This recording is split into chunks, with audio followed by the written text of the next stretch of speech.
지난주 수원에서는 아버지가 자녀와 아내를 숨지게 한 뒤 자살한 것으로 추정되는 사건이 발생했는데요. 한 아동권리단체 조사 결과 지난 10년 동안 적어도 147명의 아동이 부모에 의해서 목숨을 잃었거나 잃을 뻔한 것으로 조사됐습니다. 서진석 기자의 보도입니다. 지난주 월요일 경기도 수원시의 한 아파트에서 40대 아내 그리고 중학생과 초등학생 자녀 등 일가족 3명이 숨진 채 발견됐습니다.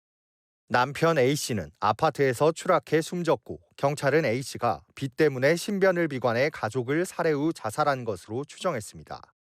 지난달 충북 보은에서도 엄마가 7살 쌍둥이를 살해 후 자살하려다 미수에 그친 사건이 발생했습니다.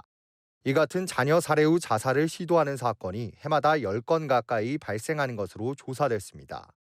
국제아동권리 비정부기구 세이브 더 칠드런이 최근 10년간 자녀 살해 후 자살 미수 관련 형사 판결문 102건을 분석했더니 모두 147명의 아동이 부모에 의해 살해를 시도당했는데 66명이 숨졌고 81명이 생존했습니다. 전체 피해 아동의 73%는 9세 이하였고 사건의 76%는 아이들이 일상을 보내던 집에서 벌어졌습니다. 피해 아동 수도 해마다 늘고 있습니다. 보건복지부 아동학대 연차보고서에 따르면 부모의 자녀 살해 후 자살로 사망한 아동은 2019년 최소 9명에서 매년 늘어 지난 2023년엔 23명까지 증가했습니다. 하지만 이마저도 전수조사 방식의 통계가 아닌 만큼 실제 피해는 더 클 수 있다는 지적입니다.